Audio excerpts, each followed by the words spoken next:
Bethlehem, where Jesus was born. You know what I'm saying? Trying to get as close to God as possible.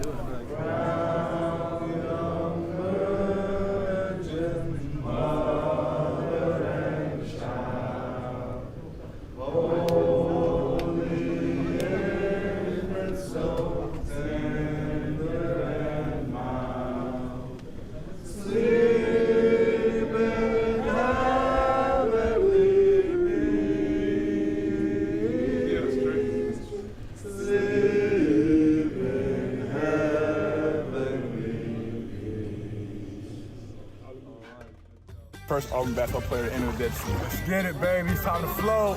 Dead Sea Diamond. 28 karat. They trying to kill me out here. Just throw your feet up, Will. Oh! I'm floating. Come on, hoop, dog. Mama, we made it. How do you go? How do you get back up? Ramming speed.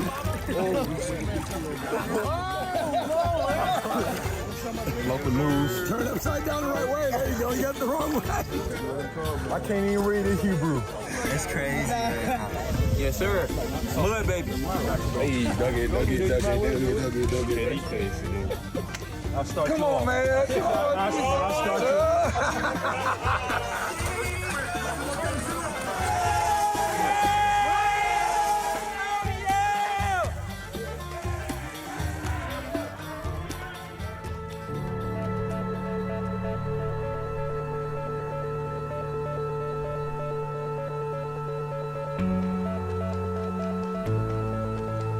Disciple deal at the Jordan River. Finna help baptize my teammates.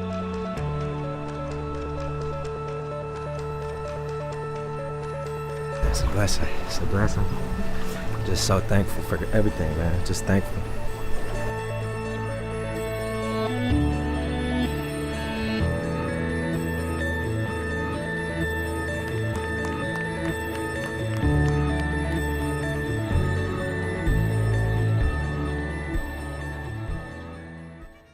Day 4 Israel. They got us walking in the smallest tunnel in the world. You know what I'm saying? About 95 degrees out here. Me and my boy Win. They trying to get like me. Dark and handsome. War Eagle. How much you just walk down feeling kind of holy? Really, really wide. A lot of airflow. Perfect. Messes it up. No, Dylan Carville content only.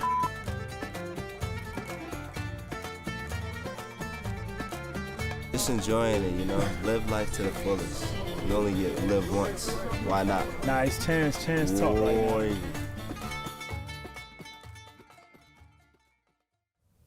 Hi, I'm Tara Brown, AIPAC Mid-Atlantic Regional Director, and I am really excited about today's guest.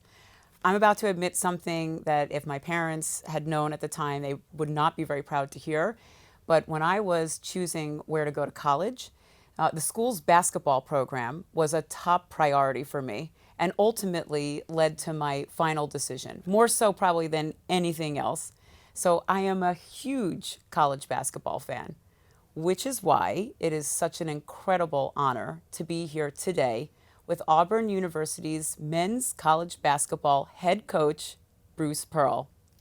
In 7 years as head coach at Auburn, Coach Bruce Pearl has led the Tigers to 138 wins, 2 SEC championships, one just last year, consecutive NCAA tournament appearances, and the program's first ever trip to the Final Four. His accomplishments on the court have made him a household name for college basketball fans. However, Coach Pearl is quickly becoming a recognizable figure off the court as a proud representative of the Jewish community and an unabashed supporter of Israel. Coach, it's truly been an honor this week getting to know you. I am so excited to talk to you about the two great loves of our lives, basketball and Israel.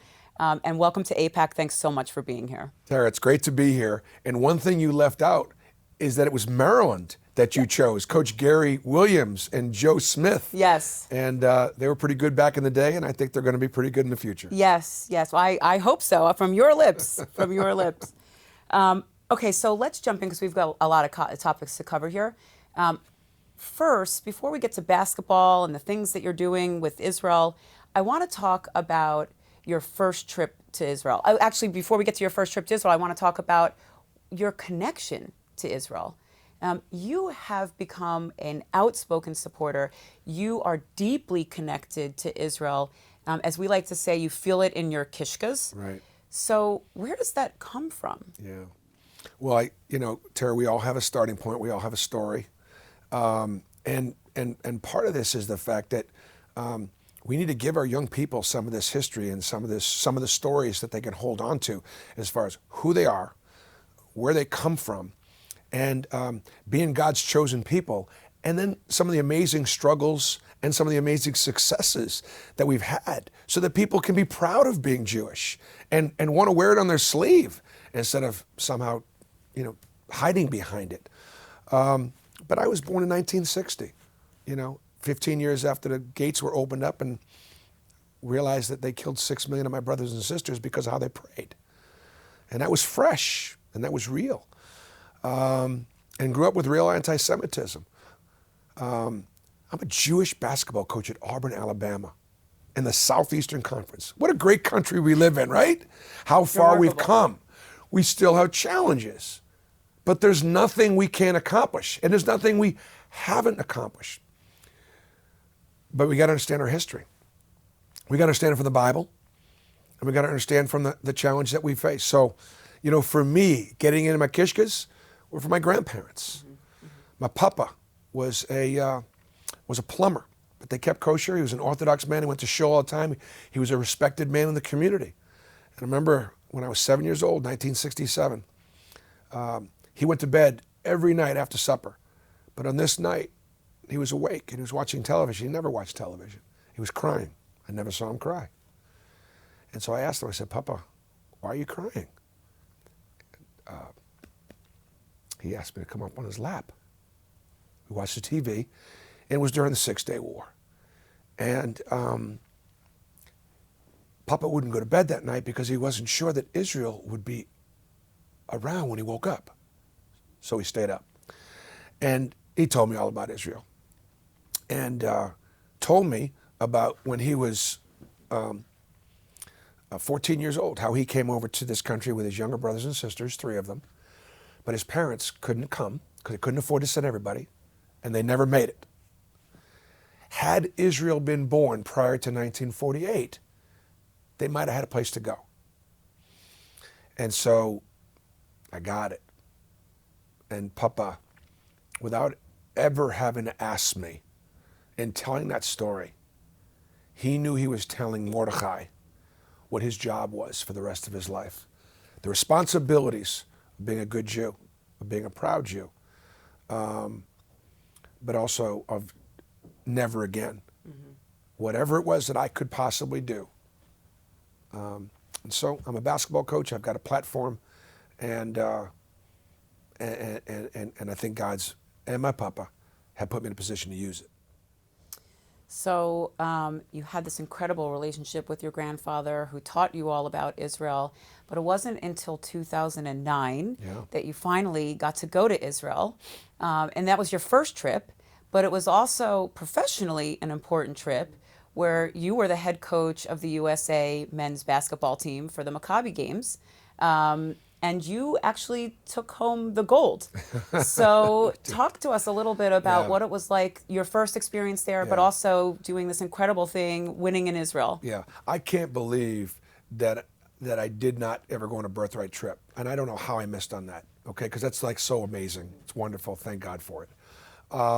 And my plan was to leave college and go to Israel for a couple of years. It was always my plan. But then, of course, I'm 21 years old, and I'm working for the head basketball coach at Boston College, and he gets the Stanford job, and he says, "You're coming with me."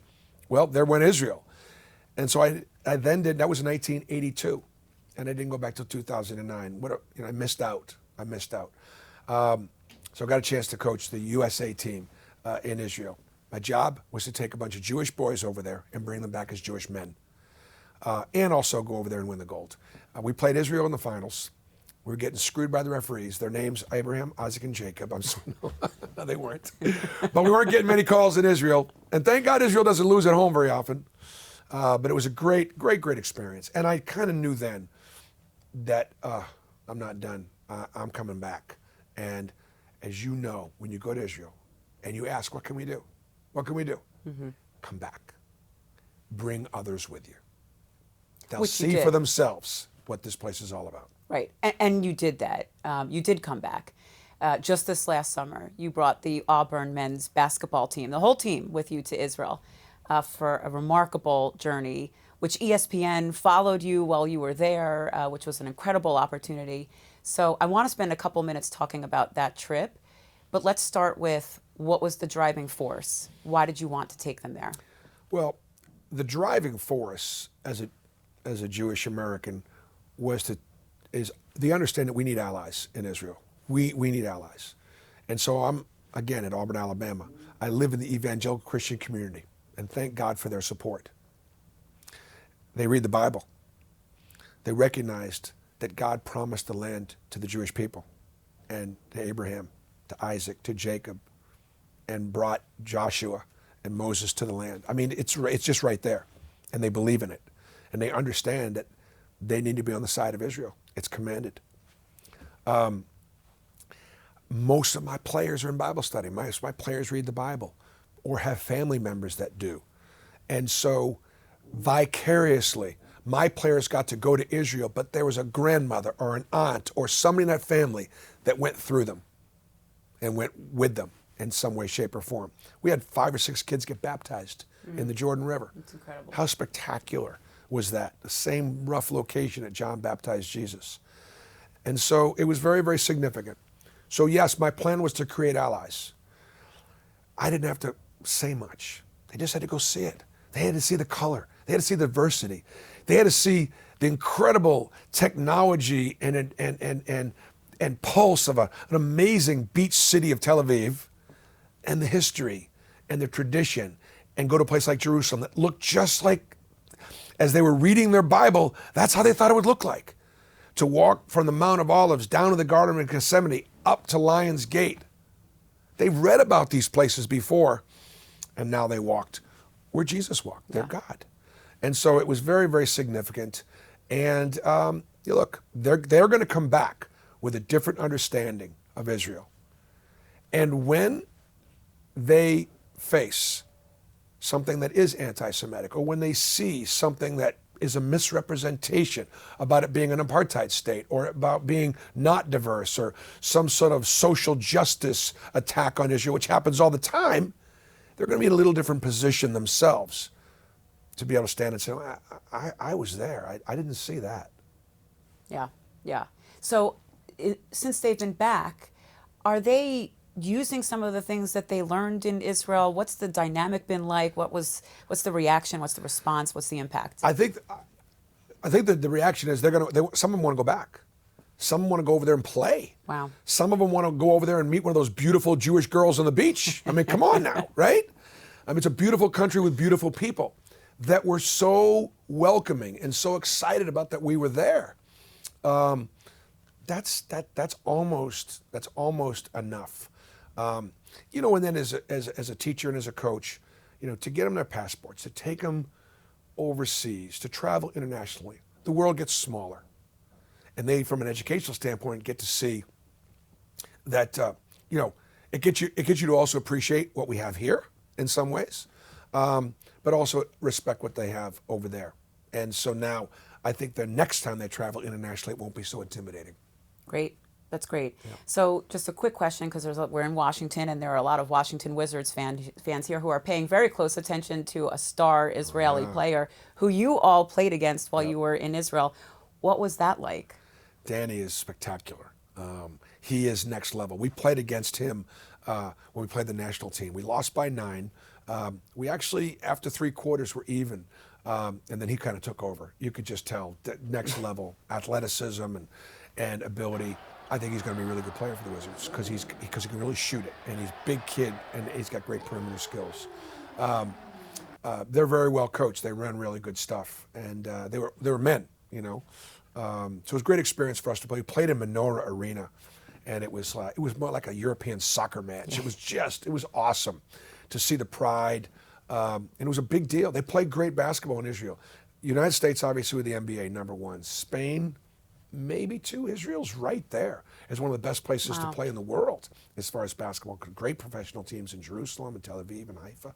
So our guys got to see it and experience, and Danny was great. And all those guys on that team knew their basketball coach at Auburn was Jewish. They all knew. And even the fans were cheering, Mordechai, Mordechai, which is my Hebrew name, right? And so I felt a real connection. That's really cool. That is really very cool.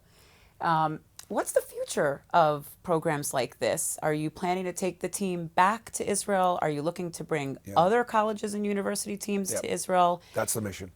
The mission is to bring other college teams over there. We have some real challenges on our college campuses now. Our Jewish students aren't armed with the ammunition that I was armed with, that you were armed with growing up. They don't have that story to tell. It hasn't been taught. We just got done celebrating 9/11 here recently, and I realized that, you know what, hardly any of my players were born when 9/11 took place. It's not taught in the schools. So how are they supposed to have pride in our country, understand that our country was under attack? Right. To have an understand what Islamic terrorism looks like here on this, they attacked us. Because we don't teach them. So other college teams are going to go. I think next year we could have 3 or 4 teams go. I'm talking to Syracuse, Florida, Duke, Georgia Tech, Notre Dame. A lot of schools are interested. Cannot thank ESPN. Roxy Bernstein and Jay Billis. They're two of the biggest stars on ESPN. They both came there to Israel and had the experience of a lifetime. David Seisler, the producer at ESPN, and the leadership at ESPN put this together and understood this was an important statement. Israel's a great ally, and Israel would be a great place to take teams from a historical standpoint, from a religious standpoint, spiritual standpoint. It delivered. Doesn't Israel always deliver? Every time you go, it delivers. It's better and better. And so that's my mission, is to help. We're working with a couple of organizations, Complete Sports Marketing. They run the Battle for Atlantis. Lee Miller does a phenomenal job. Athletes for Israel, David Posner has come alongside of us. We've got a good team. And so this is going to be an every year thing. And my other goal, idea, dream is on the way to Tel Aviv, we stop in the United Arab Emirates. We make it somewhere the Abraham Accords Cup. And it becomes a really normal thing for American college teams to go to Dubai, go to Tel Aviv, play some basketball, and those of us in sports can teach the world how to get along.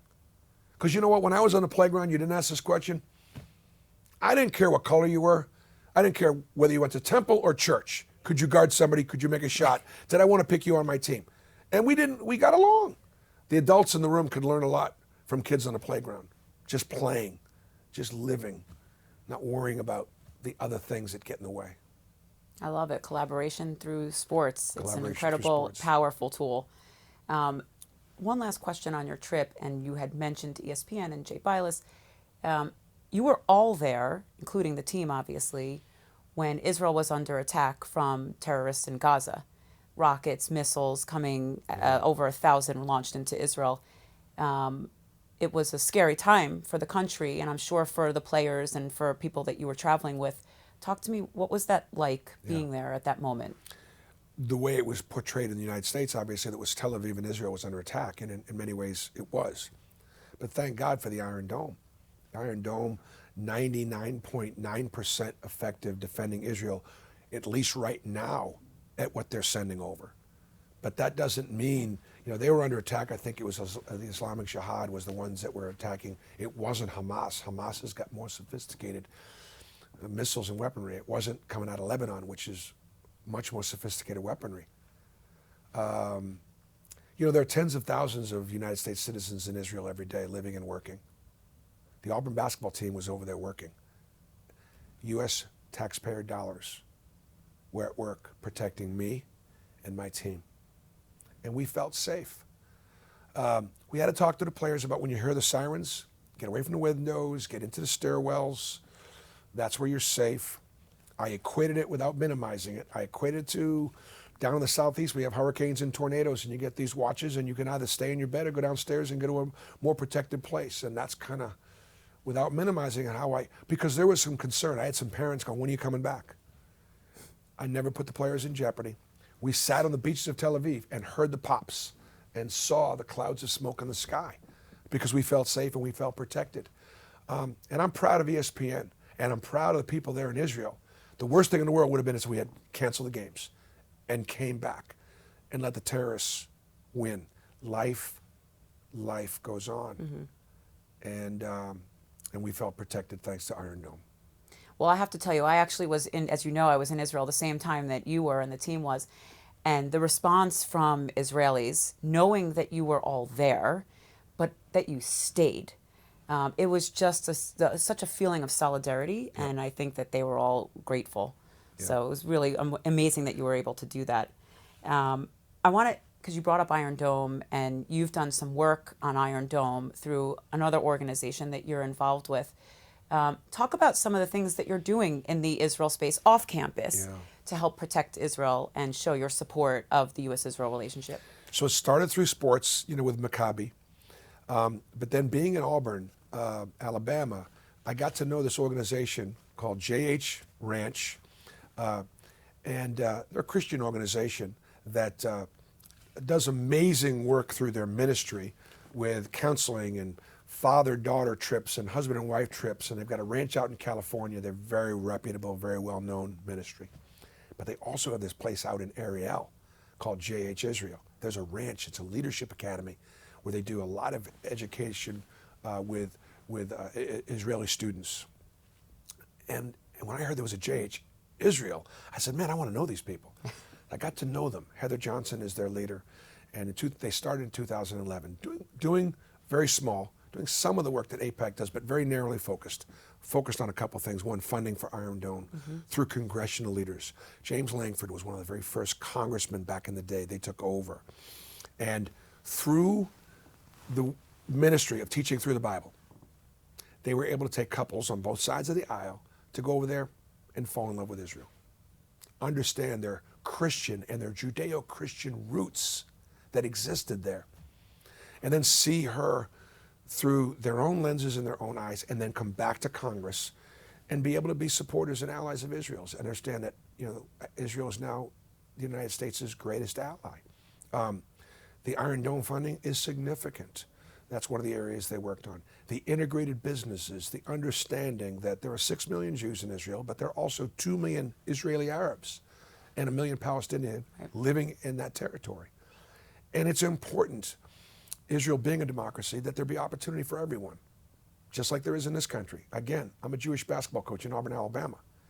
We elected Barack Obama president twice. I tell my black players, I don't want to hear that you can't do anything in this country, because you can. And there's a living example of it. So there is a responsibility in Israel to have it be a place where everybody can be successful, Arab and Jew, minority and majority. And they're doing that. And I think it's possible for Israeli Arabs to become, and in some ways they already are, some of the successful Arabs in the world. And then have other people, because it's in their own best interest, want to live in normalization with Israel. That's what happened with the Abraham Accords. These countries didn't do it for any political pressure. They did it because it was in their own best interest to be an ally. It provided them with technology and military assistance and protection and an ally. United Arab Emirates is better off with Israel as an ally than an enemy. They recognize that. Is there a chance that the Palestinian leadership someday could recognize that? Through the work of USIEA and integrated business, it's possible, I think. So, Coach, you have become a little bit more outspoken politically. A lot of folks here have already seen during March Madness, talking about Ukraine and Purim and the JCPOA. People follow your tweets. Tell us why you've chosen now as the time to be more outspoken in what you believe to be as right. Tara, when we say never again, what are you going to do about that? What exactly can we do about that? I'm not a soldier. I'm not going to carry a weapon. I'm not going to war. What can we do in our lives? You know, you've given your life in many ways and your family to the work with AIPAC. I think God's blessed me in ways that beyond what I deserve. It elevated my platform, given me an opportunity to coach and be successful for this reason. Not to be silent, to be loud and to be proud. And why not? I'm proud of Auburn basketball. I'm proud of being Jewish. I'm proud of Auburn University. And so now is because I have this opportunity. I'm only one of five Jewish coaches to ever go to the Final Four. That didn't happen by accident. So I want to give our Jewish brothers and sisters hope. They're not alone. Their voices are being heard. I want to be able to make allies of the Christian community who have been there for us. I work in the black community because 95% of my players are African American. And I've been, in some ways, a teacher, a father, in some ways a role model, to help them achieve in life. I think we share a lot with the black community. We both have overcome slavery. And there aren't many groups of people that can say that. During the civil rights movement, the Jewish community was right there with Dr. King. He was a great ally of Israel. He loved Israel. He said it out. Is that being taught now? It's not, you know? And so we've got, and because I'm a coach on a college campus, we've got to give our Jewish students something to fight for. They've got to understand what Israel is and what their lives could be without it. Listen, the Holocaust is fresher for you and I because we're a little bit older than these young kids. This happened in Germany. This was a well-educated, fairly well-off, scientific, cultural, artistic world. It wasn't a third world country. Right. And somehow they murdered 9 million people, 6 million Jews. If you don't think that's possible to happen again, you're mistaken. And so my grandfather's parents had no place to go. Those that were murdered had no place to go. Thank God for this country, and thank God for Israel, because we got someplace to go. But we can't always rely on things being the way they are here. Things haven't always been the way they are here for the Jewish people. How many boats got turned around? How many thousands of Jews wanted to immigrate to Israel back in the 20s and the 30s that got turned around because of the immigration? And they all got sent to their death. I'm grateful for these United States of America. I love my country first and foremost. And I hope that she always will be there with the Jewish people and be an ally. But we need Israel. We need a place where we can go defend ourselves. And in the world's most troubling times, and Terry, you were the one that told me this, and I'm going to use it. It's not been such a great thing for the Jewish people. When the world's a better place when the United States of America is strong. Absolutely. And historically, when the world's been troubled, it's not been such a good thing for the Jewish people. These are troubled times in our world. And so we've got to be on our game. We've got to be aware of the potential. And we got to give the world a reason to trust us and support us. Israel's doing amazing things to make this world a better place. And in spite of that, some of that pessimism, I'm still very hopeful. Well, we're really hopeful too, and you're doing a great job getting the message out there. And on a lighter note, last question. As you said, I am a huge Maryland basketball fan. They are my number one. But Auburn is my very close number two in large part, solely really because of you and your leadership and what you're doing for the Jewish people in the state of Israel. Yeah. I would venture to say that a lot of our viewers today feel exactly the same way. So can you give all of your Auburn fans who are watching this right now a little preview of what the season's going to look like? Well, we're going to be good. Our culture is good.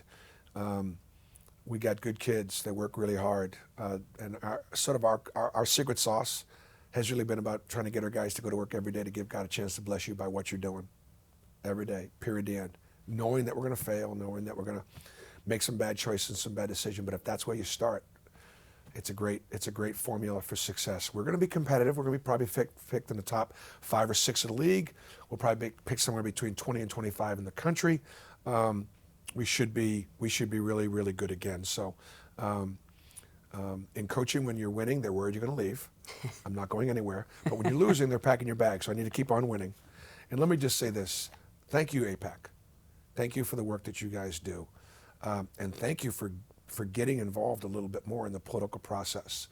As we sit here today in Washington, D.C., part of the reason why I'm here is to meet with the UAE ambassador, talk about my dream of trying to bring college basketball teams over there, but also to hear from AIPAC and to find out, okay, what can I do to help you do what you've done for 70-something years, defending Israel.